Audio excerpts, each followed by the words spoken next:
In 1991, a woman pointed a plastic toy replica at a Las Vegas cashier to demand exactly $164. In the precise moment she was handcuffed and pinned to the asphalt, VHS tapes featuring her bright childhood smile sat proudly displayed on the shelves of that very same store.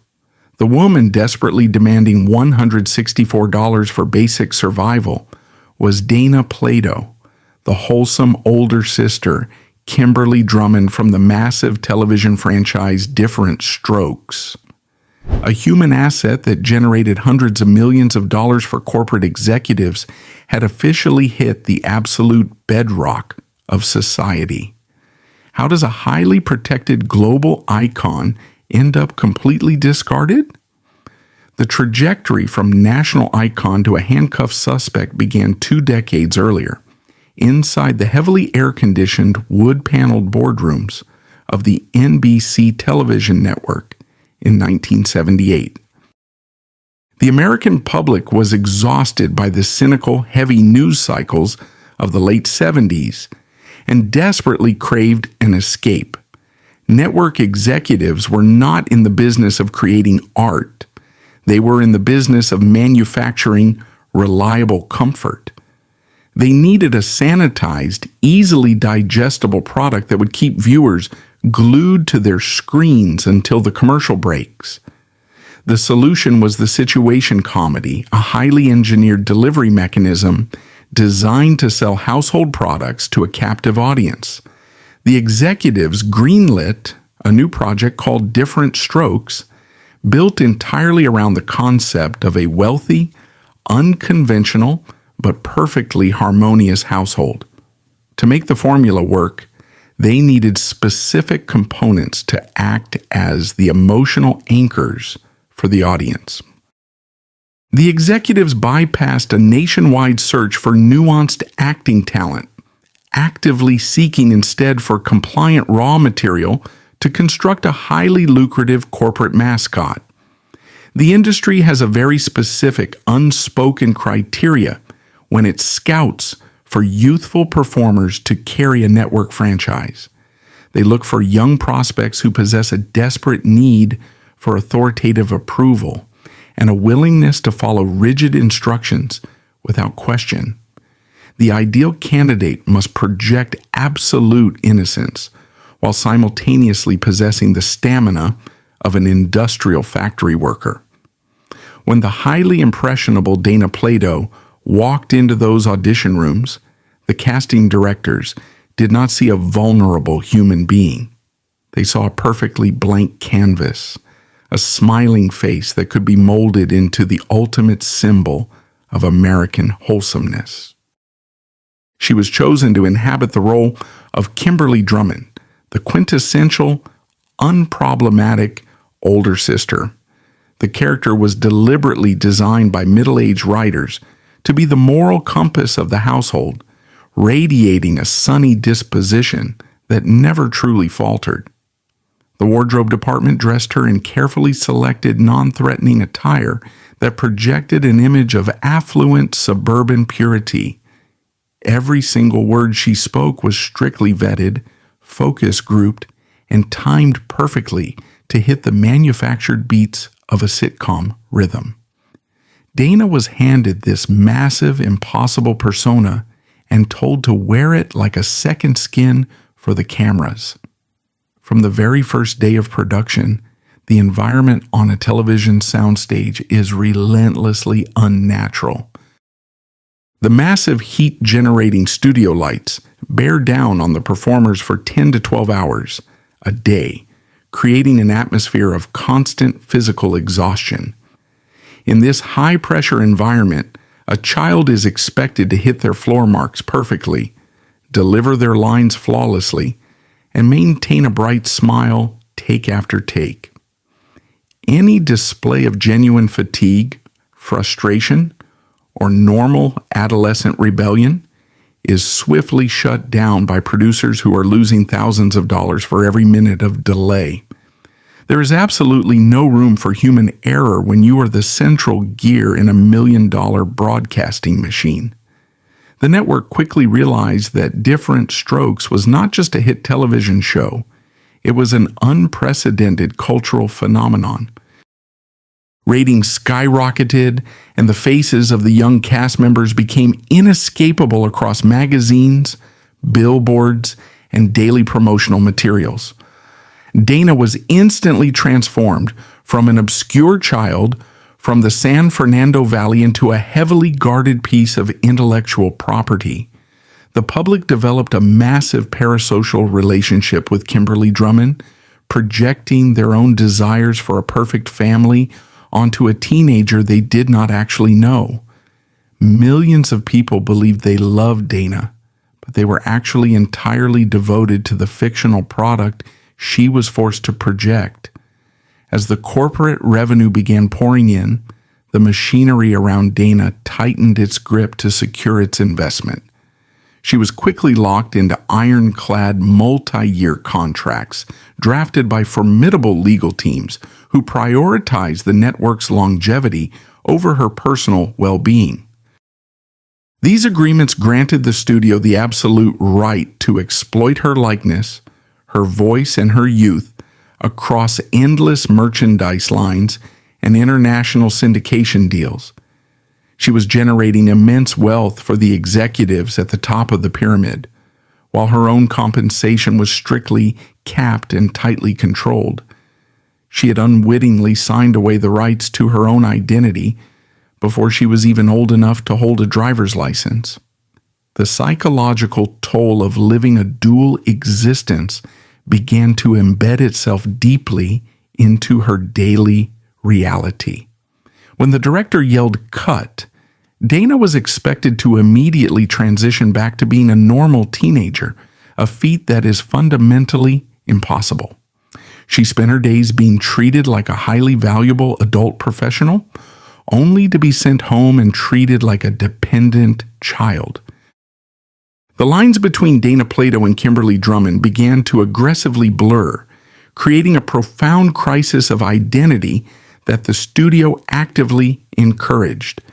They preferred her to remain in character at all times, ensuring the brand was protected even when the cameras stopped rolling.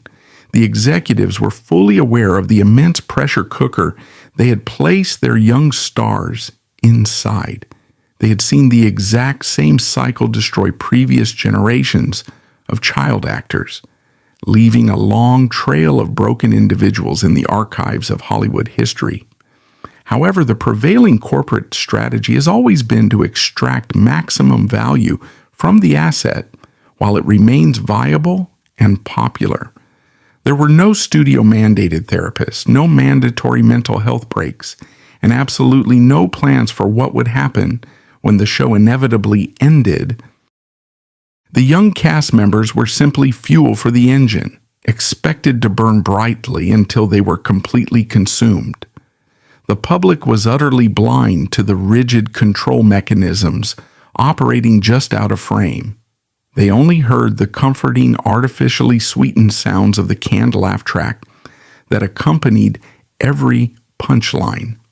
That recorded laughter is a psychological tool designed to instruct the audience exactly when to feel joy, masking any underlying tension on the screen.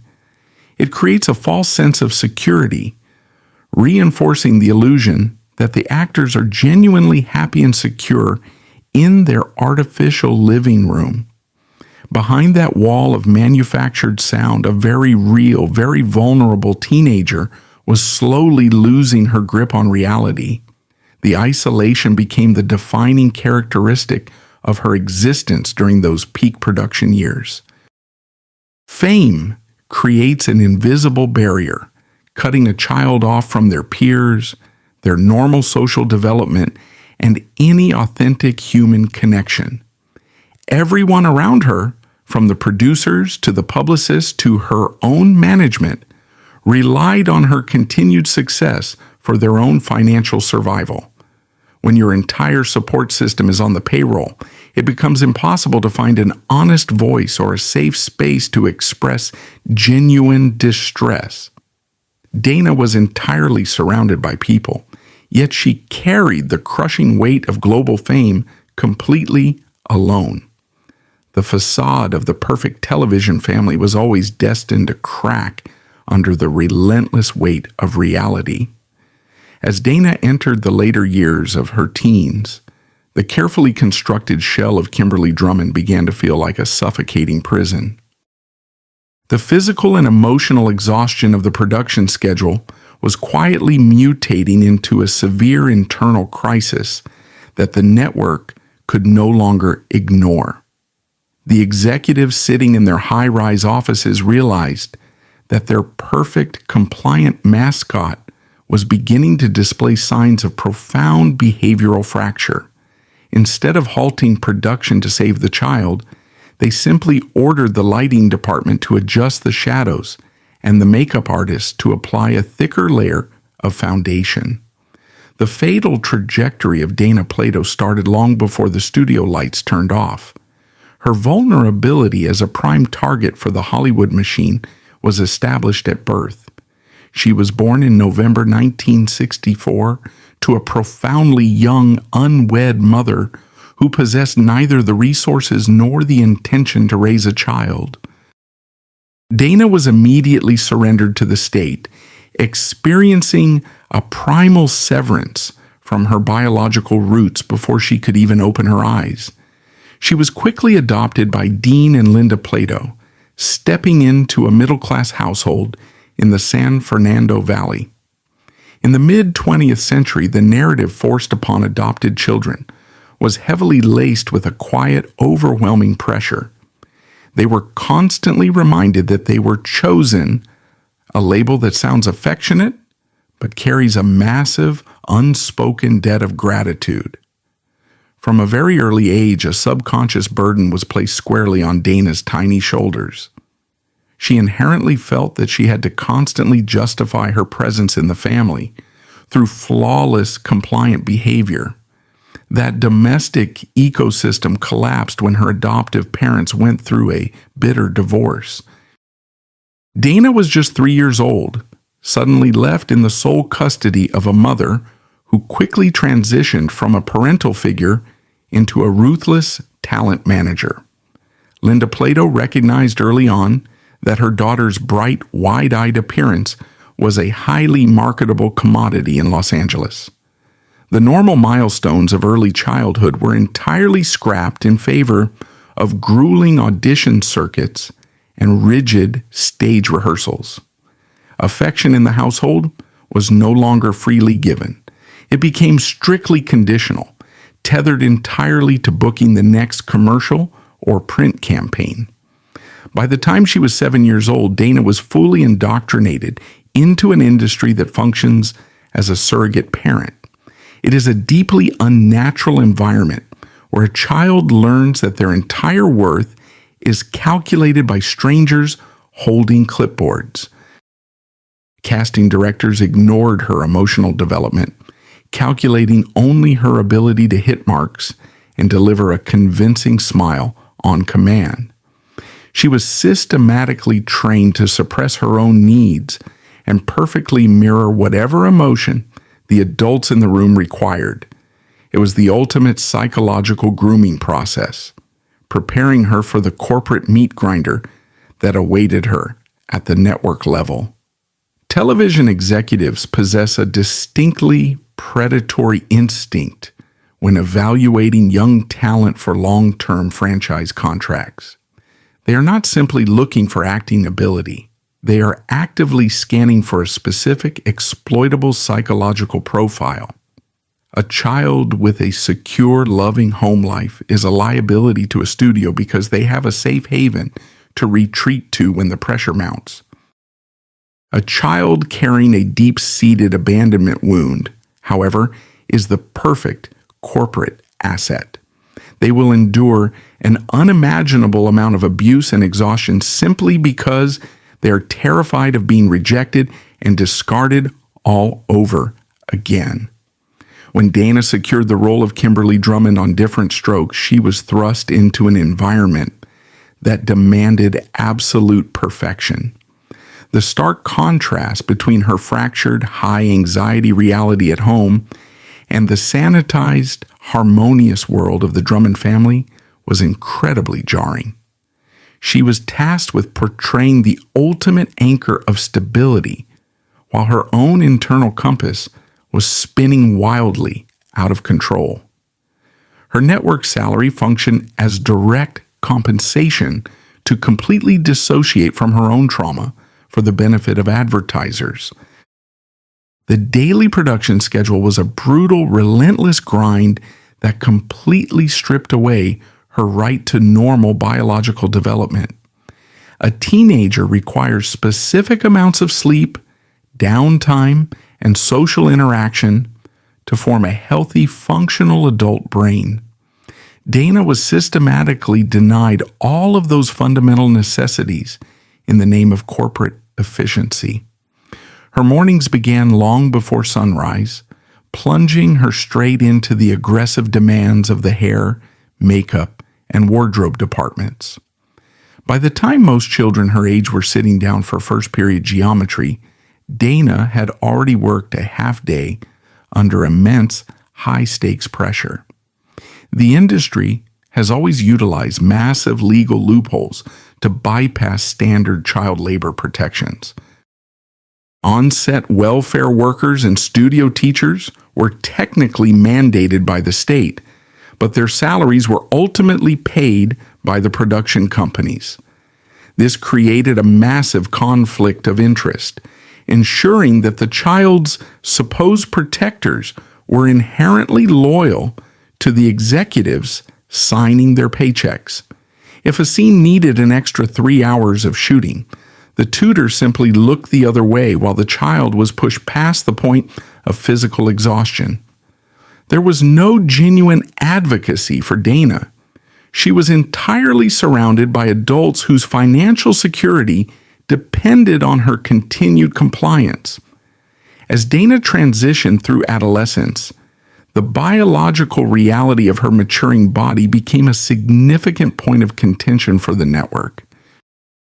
The character of Kimberly Drummond was explicitly designed to be a non-threatening, perpetually innocent little girl. The wardrobe department was instructed to utilize specific clothing cuts and restrictive undergarments to actively conceal any signs of female physical maturation. The studio was terrified that if the audience realized their beloved mascot was actually growing into a woman, the highly profitable illusion would instantly shatter. She was essentially ordered to halt her own biological clock to protect the syndication value of the series. The psychological toll of this constant suppression created a massive internal cognitive dissonance. She was experiencing all the complex, messy, and volatile emotions of a normal teenager, but she was contractually obligated to never express them. A regular adolescent is allowed to slam doors, raise their voice, and safely rebel against authority figures as they form their own identity. Dana was strictly forbidden from displaying any negative emotion. She had to swallow her frustration, paste on a beaming smile, and deliver a perfectly timed punchline. Every genuine human reaction was aggressively policed and immediately shut down by the directors. The boundary between her genuine self and her fictional counterpart eventually eroded completely. She spent significantly more hours operating as Kimberly Drummond than she ever did existing as Dana Plato. Her neural pathways were effectively rewired to prioritize the needs of the character over the survival instincts of the actual human being. The public actively reinforced this erasure, constantly approaching her in the real world and demanding the signature warmth of her television persona.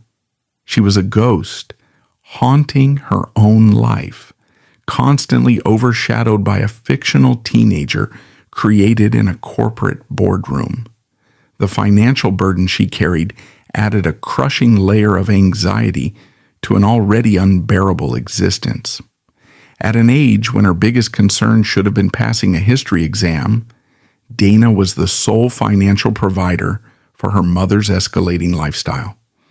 She carried the heavy knowledge that the mortgage, the luxury vehicles, and the household groceries were entirely dependent on her ability to perform. She was trapped in a highly toxic dynamic where she was simultaneously treated as a helpless dependent and the primary breadwinner. There was no escape hatch, no backup plan, and absolutely no margin for error. When a human mind is subjected to that level of chronic, inescapable stress, the physical body inevitably begins to rebel. The internal trauma required an outlet, and since she had zero control over her career or her finances, she sought control in the only area left available to her. She began to intensely monitor and restrict her own physical intake, sparking the beginning of severe, life-threatening eating routines. It was a desperate, silent scream for autonomy from a young woman who was treated as heavily managed corporate property. If the network was going to control every hour of her day, she was going to fiercely control the exact dimensions of the body they were exploiting. The physical manifestations of this severe restriction quickly became impossible to hide under the bright studio lights. Her frame became alarmingly frail, and the natural youthful energy that had initially booked her, the job was completely drained. She was physically deteriorating right in front of the camera lenses. A very real medical crisis bleeding directly into the fictional sitcom world. It was a stark visual indicator that the high-pressure environment was actively dismantling her cellular structure. Yet the massive production crew surrounding her every single day remained coldly, stubbornly silent. To survive the sheer physical exhaustion of the shooting schedule, the culture of the era offered a highly destructive solution. The entertainment industry in the late 70s and early 80s was absolutely flooded with heavily prescribed chemical assistants. It was standard operating procedure for studio doctors to provide stimulants to keep exhausted actors awake for a 14-hour shoot, followed by heavy sedatives to force them to sleep at night. They were treating a biological organism like a mechanical engine, applying chemical lubricants to keep the gears grinding forward. For a teenager already battling profound psychological isolation, these substances offered a dangerous, immediate escape from reality. The ultimate betrayal did not come from the media, but from the very executives who built their fortunes on her back. The studio brass was fully aware of her drastic weight loss, the erratic behavior, and the heavy reliance on external chemical coping mechanisms. Instead of halting production, staging an intervention, or offering any legitimate medical support, they held a series of closed-door meetings to protect the brand. The producers actively chose to look the other way, instructing the makeup department to aggressively contour her hollow cheeks and ordering the lighting crew to wash out the physical signs of her collapse. They willingly watched their American daughter disintegrate in real time, deliberately covering up her rapid physical decline just to ensure the profitable syndication machine never missed a single beat. The television industry treats hit shows strictly as heavily engineered industrial commodities. By the early 1980s, Diff'rent Strokes was no longer just a weekly broadcast on a domestic network schedule. It was a globally exported product, translated into multiple languages, and beamed into millions of households worldwide. The corporate hierarchy at NBC was sitting on a monolithic cash cow that reliably delivered massive advertising revenue every single week. At the very center of this staggering financial operation was a teenage girl being paid a fraction of the actual profits. The mechanics of an old-school network television contract reveal the sheer scale of the financial exploitation. Child actors were routinely locked into binding, multi-year agreements that heavily favored the massive corporations employing them.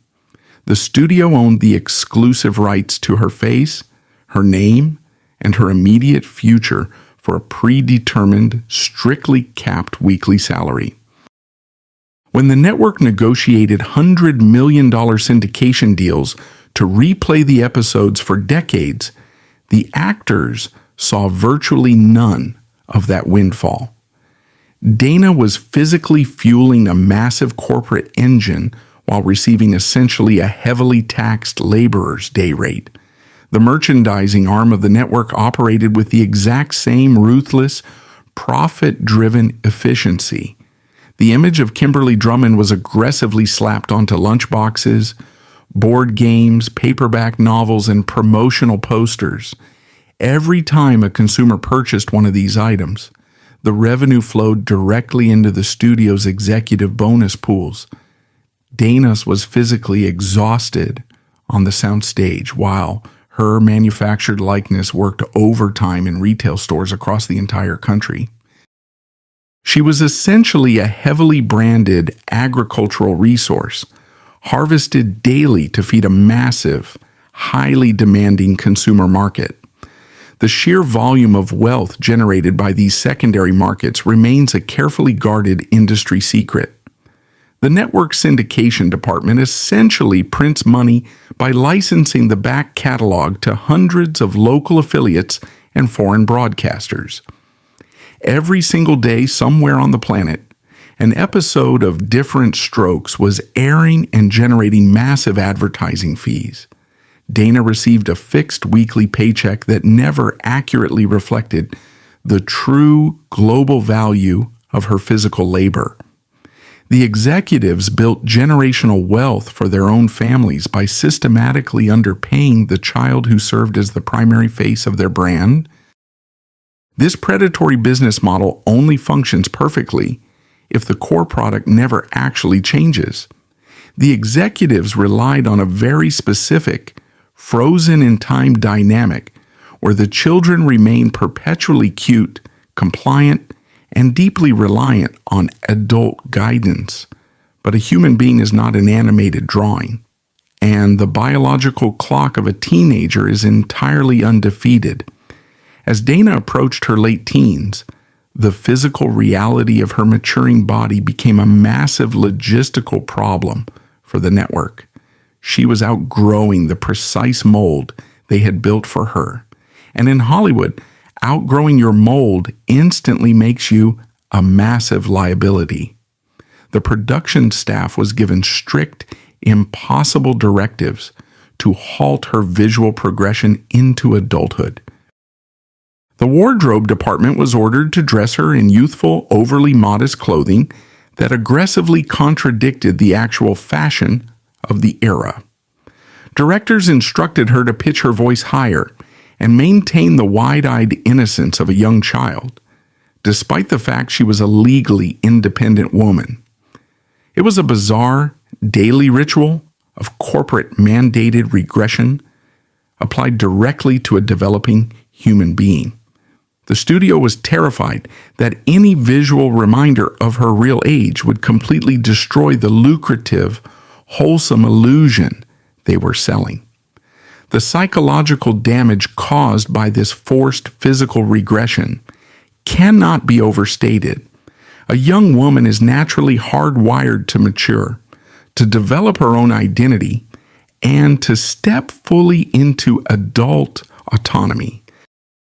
Dana was financially compensated to actively fight against her own biological development, remaining trapped in a state of corporate, suspended animation.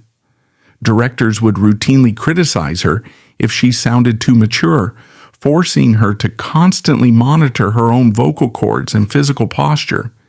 She was a grown woman forced to play dress-up in a child's wardrobe, all to protect the highly lucrative illusion constructed by middle-aged executives.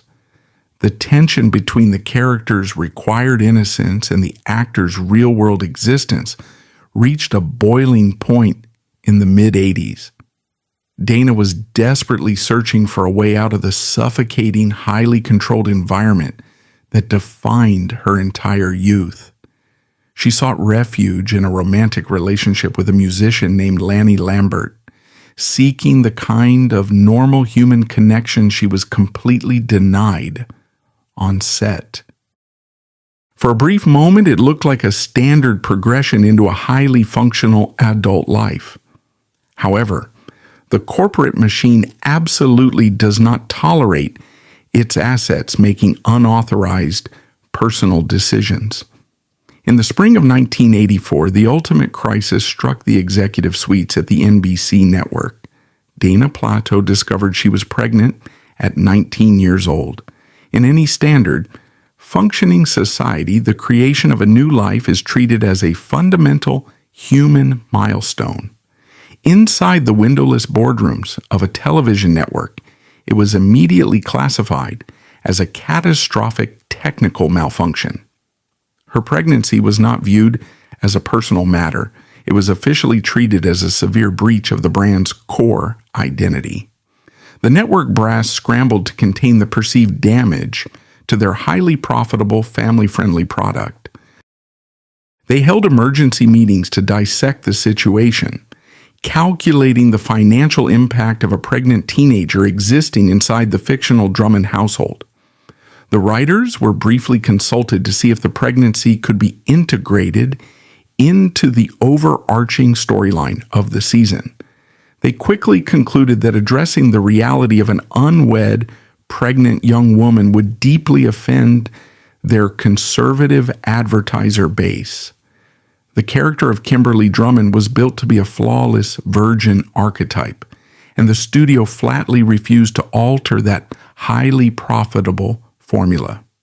The hypocrisy of the television industry is absolutely staggering when you look at how they manage their adult male stars. Leading men in that era routinely engaged in highly destructive public behavior involving illegal substances and massive legal scandals. The networks would hire private investigators, pay off the press, and shut down production entirely to shield their male investments. But when a female child star engaged in the basic biological function of reproduction, the exact same executives suddenly discovered their strict moral compass. Dana was immediately deemed radioactive material that needed to be expelled from the facility. The final decision was made with the cold, detached precision of a corporate layoff. There was no loyalty, no grace period, and absolutely no consideration for the decade of labor she had provided to build their empire. The men who had acted as her surrogate fathers on the lot suddenly transformed back into ruthless, bottom-line executives. They completely ignored the fact that she was a highly vulnerable pregnant teenager who had never known a life outside of their sound stages. The only metric that mattered was protecting the long-term syndication value of the extensive back catalog. You have to visualize the sheer brutality of how the actual termination was executed. She was summoned to a sterile office and bluntly informed that her services were permanently no longer required. The executives did not offer to cover her incoming medical expenses, nor did they provide any psychological counseling to help her transition into reality. They simply handed her a final heavily taxed paycheck and pointed her directly toward the exit door. The network effectively erased her from the production schedule with a few simple strokes of a pen. The rapid speed of the erasure was specifically designed to prevent any disruption to the weekly broadcast. The writers immediately scrambled to script her sudden absence from the household, sending the character off to a fictional school in Paris. They replaced her highly complex real-world situation with a neat, easily digestible sitcom trope to pacify the viewers. The audience was fed a simple, sanitized excuse, completely unaware of the ruthless corporate execution that had just taken place behind the curtain. The machine simply swallowed the character whole and moved directly to the very next scene. She was physically escorted off the studio lot, walking away from the only consistent environment she had ever known. The security guards who used to wave her through the gates every single morning were now instructed to ensure she never returned. It is a profound psychological shock to go from being the center of a multi-million-dollar operation to being entirely locked out on the street. The massive support apparatus of publicists, managers, and handlers completely vanished the second her network affiliation was officially severed. She was suddenly completely alone, carrying a child with zero functional life skills outside of hitting a taped floor mark.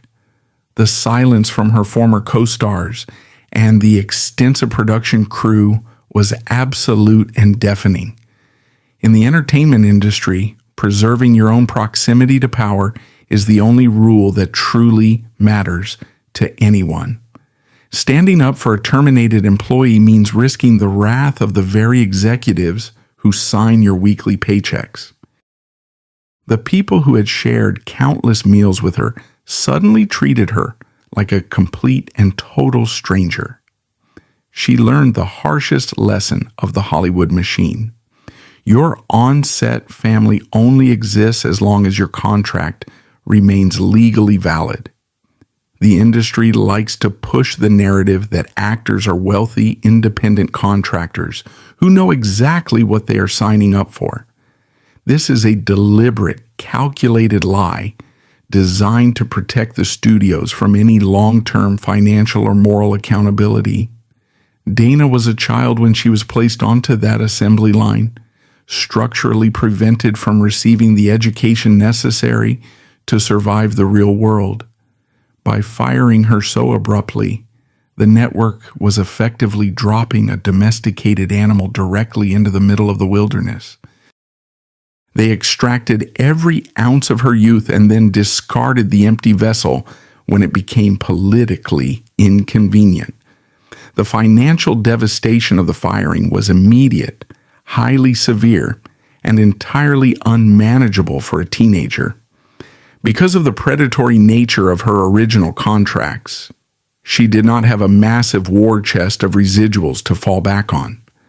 The millions of dollars her face had generated were securely locked inside the network's untouchable corporate accounts. She was facing the overwhelming medical costs of an incoming child with a sudden, complete loss of all incoming revenue.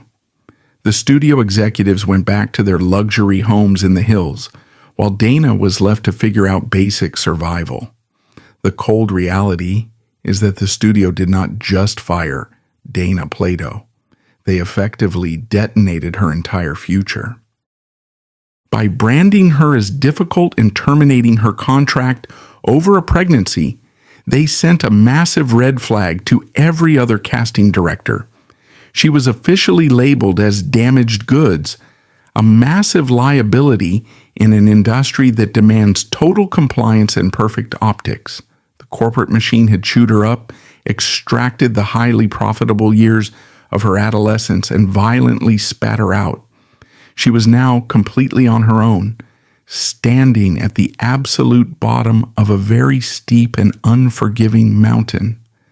The ultimate brutality of the situation was the absolute finality of the network's decision regarding her entire existence. NBC leadership officially ruled that the mere biological fact of her pregnancy was a fatal brand violation that could never be forgiven. They coldly terminated her contract and banned her from the lot instantly, offering absolutely zero financial parachute or psychological transition plan. The massive corporate machine simply identified a piece of defective hardware, ripped it out of the circuit board, and threw it directly into the trash without a single second of hesitation. The general public operates under a massive, comforting delusion regarding television stars and their accumulated wealth. They assume that if a face is heavily featured on the cover of a national magazine, the corresponding bank account must reflect that ubiquitous fame. When Dana Plato was escorted off the network lot, millions of viewers believed she was retreating to a heavily funded, luxurious early retirement. The reality waiting for her outside the studio gates was a catastrophic financial void entirely engineered by the people she trusted. She was a suddenly unemployed pregnant teenager stepping into an economic reality she had never been trained to navigate or understand. In the entertainment industry, the professionals hired to protect a child's assets are usually the exact same individuals methodically emptying the vault. The legal protections for child performers in the early 1980s were notoriously weak and easily bypassed by clever accounting firms. Managers, agents, and even primary guardians had nearly unrestricted access to the capital generated by their underage, exhausted clients. They categorized their massive withdrawals as essential management fees, living expenses, and administrative costs to legally drain the accounts. By the time the child actually reached the legal age of majority, the financial reserves were thoroughly and systematically vaporized. Dana quickly discovered that the massive fortune she supposedly earned during her childhood was entirely illusory and legally inaccessible. The millions of dollars generated by her face had been completely siphoned away by the adults tasked with her long-term financial security. Her trusted financial managers had treated her designated trust fund like a personal unregulated expense account for over a decade. When she desperately needed the capital to support her incoming child, she found nothing but heavily manipulated ledger books and empty promises. The system had not only consumed her youth, but officially authorized the complete legalized theft of her basic survival funds. The sheer audacity of this financial extraction is a heavily protected industry standard that rarely reaches the inside of a courtroom. Accountants layer the child's earnings behind complex corporate structures, charging exorbitant consulting fees to manage money the child cannot legally touch. If a parent challenges these financial maneuvers, the management firms simply threaten to pull the young actor from the lucrative audition circuit entirely. It is a highly organized corporate extraction racket masquerading as professional talent representation. Dana was structurally blocked from ever accessing the vast wealth her physical labor had actually created for the network. Stripped of her capital, she was forced to immediately return to the only trade she knew just to keep a roof over her head. She hit the Los Angeles audition circuit, expecting her massive television resume to easily secure her a smooth transition into adult roles. Instead, she crashed headfirst into Hollywood's most effective silent blacklist protocol, the devastating curse of heavy typecasting. Casting directors did not see a seasoned veteran capable of handling dramatic, complex material when she walked into the room. They looked at her and saw a walking, breathing copyright infringement of a rival network's highly profitable syndicated sitcom. Typecasting is not simply a lack of imagination on the part of the producers. It is a calculated, strictly enforced risk assessment. A studio executive will absolutely refuse to cast a highly recognizable sitcom face in a serious dramatic project. They are terrified that the audience will simply see Kimberly Drummond, immediately shattering the suspension of disbelief required for their new film. Dana was physically branded by the character she was forced to play for years under the massive studio lights. The immense global success of her childhood effectively rendered her completely unemployable in the mainstream adult entertainment industry. She was subjected to humiliating meetings where producers would essentially laugh her out of the room before she even read the script. They told her outright that she was entirely too famous for background work, but deeply unserious for a leading dramatic role. This is the ultimate crushing paradox of the former child star existence within the modern studio system. You are simultaneously far too recognizable to live a normal life and completely useless to the industry that made you famous. She was a highly visible ghost, wandering the edges of a town that had officially decided she no longer held any commercial value. Desperation is a highly predictable catalyst in the entertainment business, and predatory industries are always waiting at the bottom of the ladder. With a young son to feed and her financial reserves completely vaporized, Dana had to look outside the traditional studio system for income. The adult entertainment sector has a long, highly profitable history of weaponizing the ruined images of formerly wholesome television stars. They understand that there is a massive, cynical consumer market and willing to pay to see an American sweetheart aggressively dismantled. It is a secondary extraction process, mining whatever shock value remains from the broadcast network's discarded scraps. The transition from network darling to industry pariah is a violent psychological shift that no teenager is equipped to handle alone. The handlers who once meticulously managed her public image completely vanished, leaving her exposed to the most predatory agents in the business. These bottom feeder representatives actively target discarded television stars, knowing they possess high name recognition, but absolutely zero negotiating leverage. They secure deeply exploitative contracts that force the desperate actors into highly compromising, humiliating public appearances for quick cash. She was completely unprotected, surrounded by operators who viewed her exclusively as cheap, recognizable collateral. In 1989, she agreed to pose for a major, globally recognized adult men's magazine in a highly publicized editorial feature. The media attempted to frame this as an act of bold rebellion or a fierce declaration of newly found adult independence. In reality, it was a strictly transactional survival mechanism executed by a desperate mother trying to pay her basic utility bills. The magazine paid her a flat fee to permanently shatter the illusion of Kimberly Drummond for their specific paying subscriber base. It was the ultimate forced degradation, selling the physical body because the corporate machine had already stolen the mind and the bank accounts. The magazine spread did not revitalize her mainstream career. It only accelerated her slide into the underground B-movie circuit.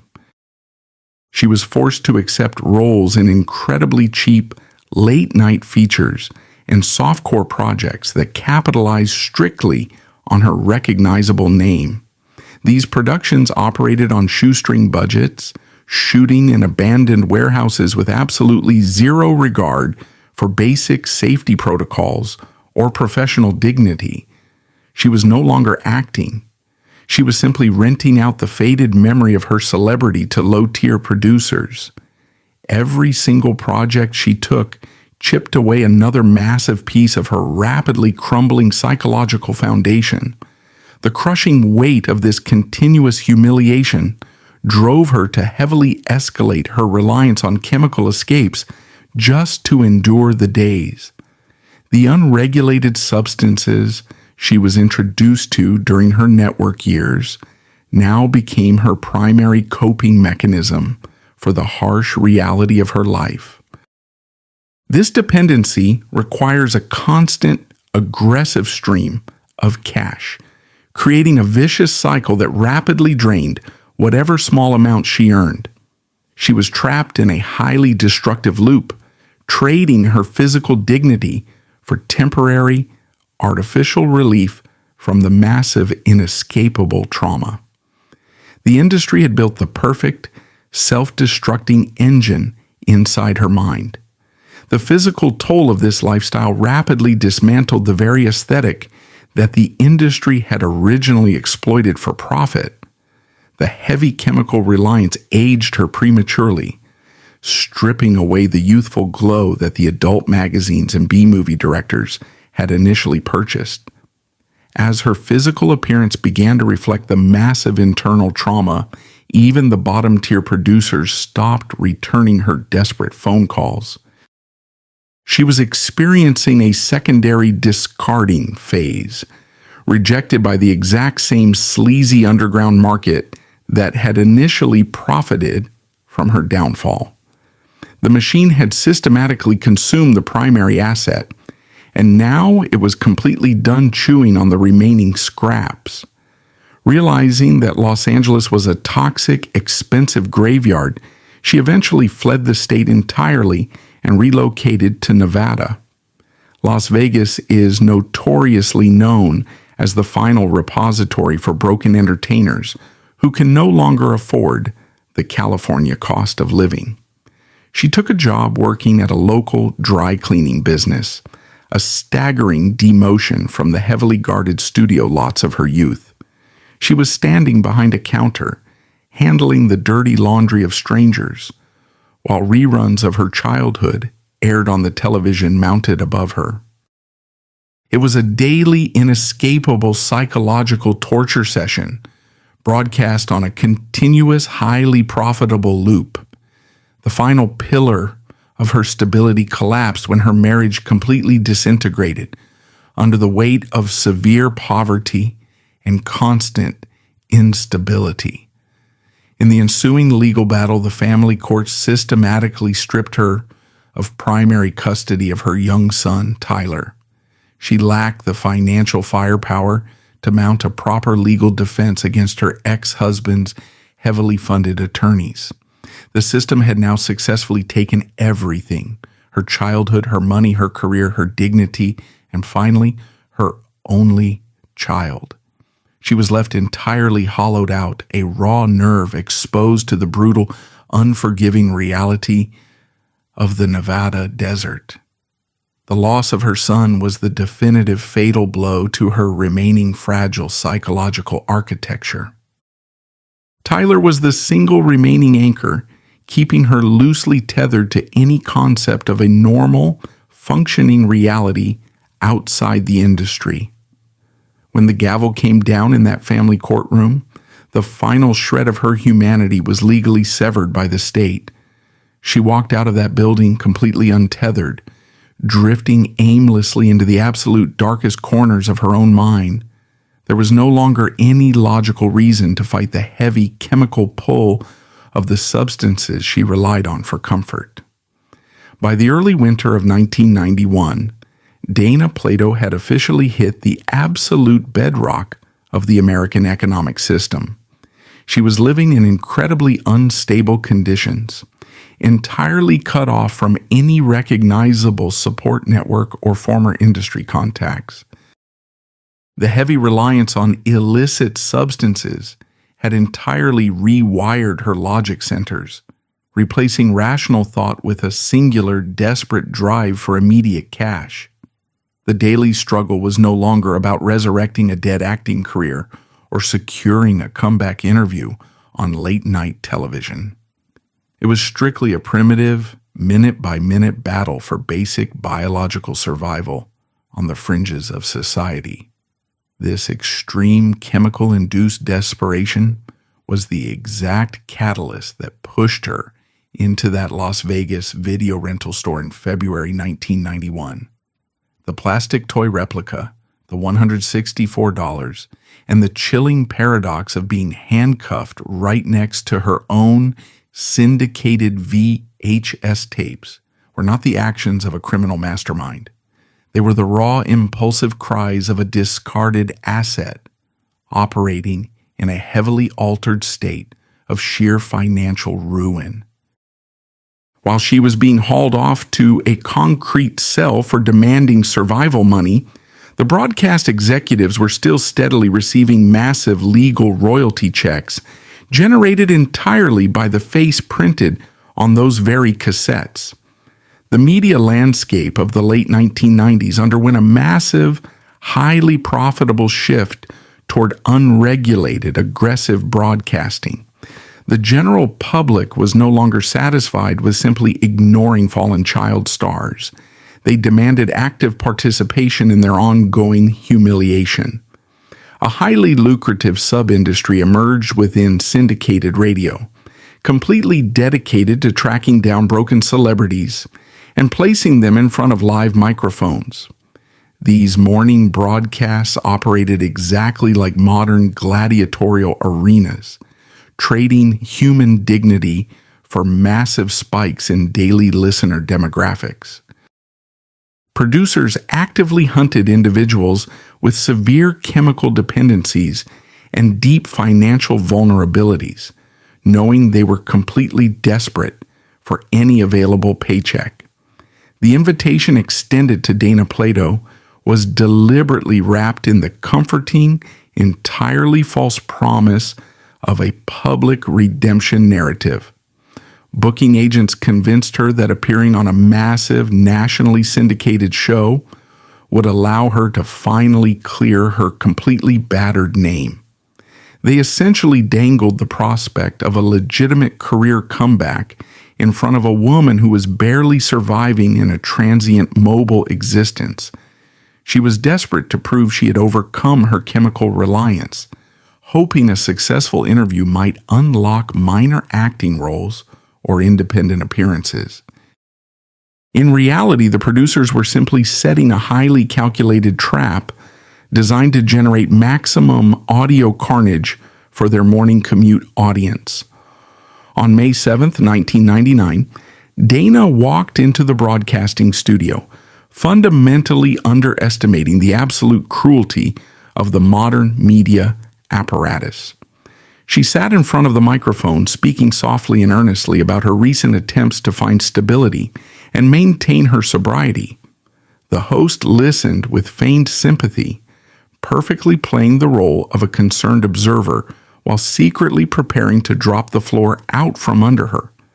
The true trap was sprung when the control room deliberately bypassed their standard screening protocols and opened the live telephone lines to the general public. They handed the massive unedited broadcast power directly over to millions of anonymous listeners who had been conditioned to despise her. The ensuing hour of radio was not an interview. It was a highly orchestrated, brutally efficient public execution. Caller after caller flooded the switchboard, utilizing the anonymity of the telephone line to hurl horrific, deeply personal insults directly at her. They relentlessly mocked her physical appearance, aggressively questioned her sobriety, and branded her a pathetic lying addict on national airways. The host essentially sat back and allowed the mob to completely tear her apart, feigning helplessness while watching his ratings completely skyrocket. She was forced to sit there in complete shock, absorbing the concentrated hatred of the exact same demographic that once claimed to love her. The psychological devastation of that specific moment in the broadcasting booth was absolute.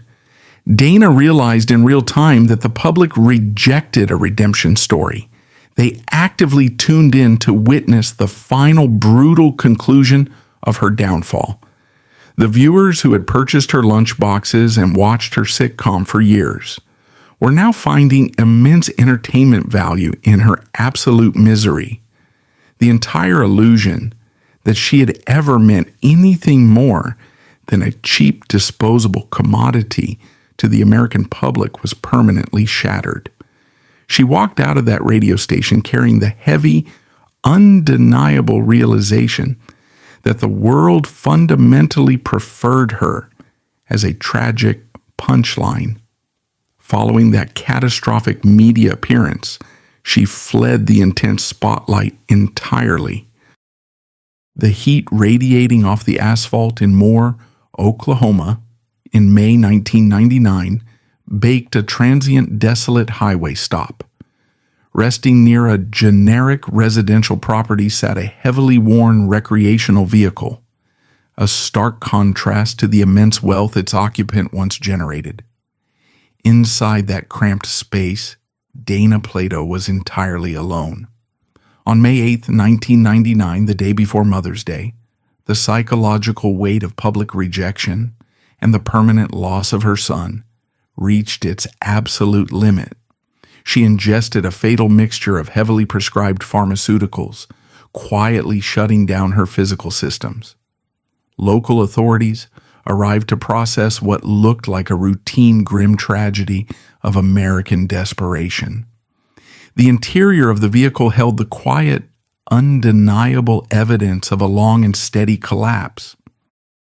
Empty bottles of prescription medications were scattered across the tight living quarters. The official forensic conclusion pointed to a fatal multi-substance toxicity. There were no flashing studio lights, no makeup artists rushing in for a touch-up, and absolutely no safety nets to catch her. The mainstream media reaction to her passing was a masterclass in aggressive corporate hypocrisy and historical revisionism. The exact same networks that had aggressively exploited her downfall suddenly aired solemn, heavily edited tributes showcasing her childhood smile. The radio host who had actively facilitated her public execution offered a brief, entirely hollow statement of supposed regret on his next broadcast.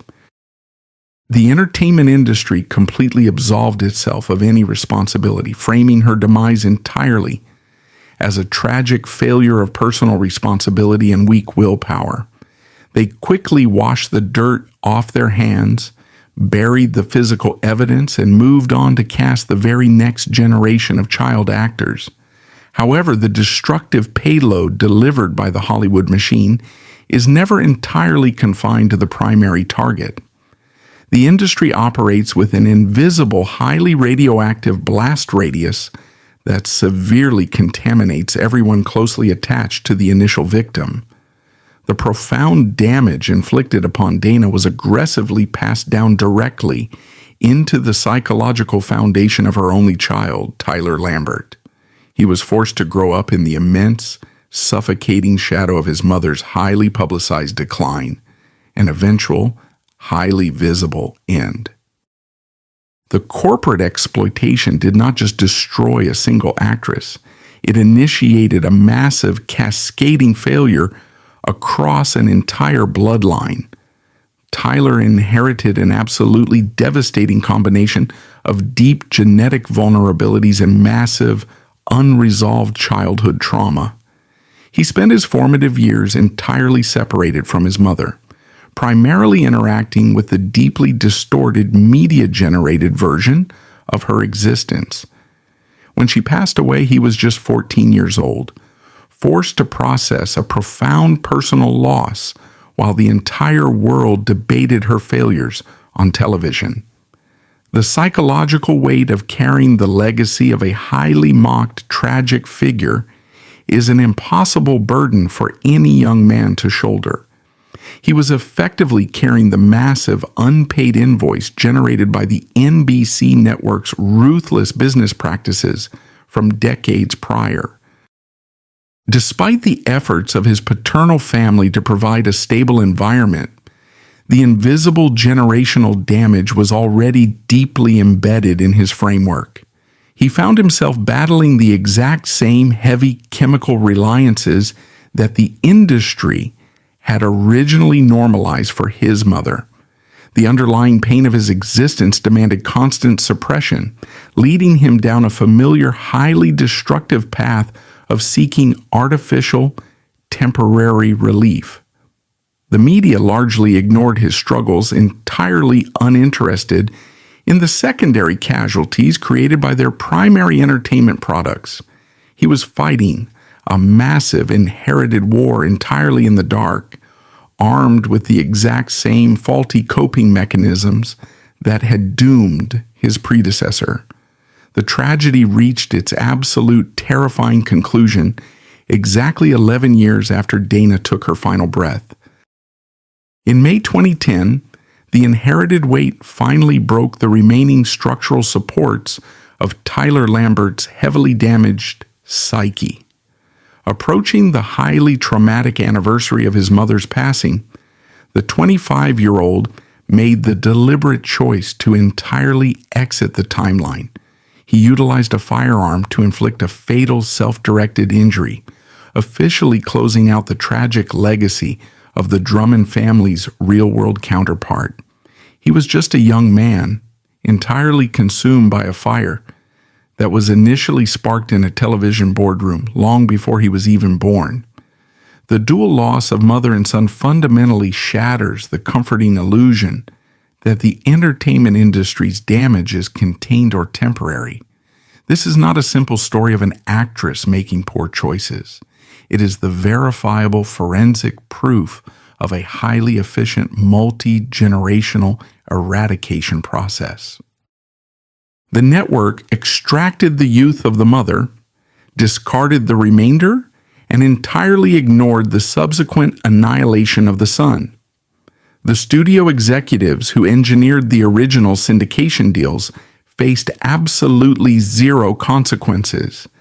Entirely insulated from the massive human wreckage their wealth was built upon, the machine continues to operate flawlessly, completely unbothered by the trail of completely severed bloodlines left in its wake.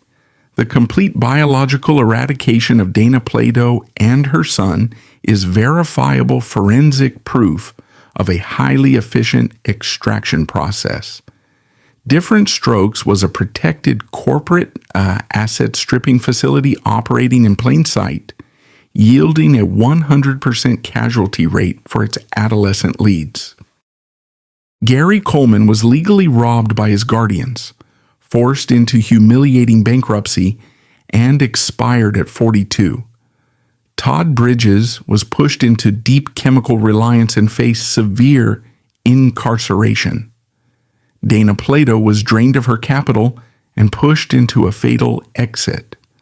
The modern entertainment consumer assumes new labor laws, and on-set psychologists have fixed this machine. That is a carefully constructed public relations illusion. Today's young performers are still locked into predatory contracts and financially isolated from their own wealth by complex accounting firms. The core extraction process remains completely identical. The contemporary industry has simply learned to bury the defective parts much more quietly behind ironclad non-disclosure agreements. The definitive legacy of this case is not the tragic forensic report from May 1999. It is the brightly lit, heavily manufactured smile of a 13-year-old girl, frozen on a television screen, slowly fading to black against the sound of artificial canned laughter. Behind every perfect sitcom household, there is a very real child the industry was perfectly willing to sacrifice.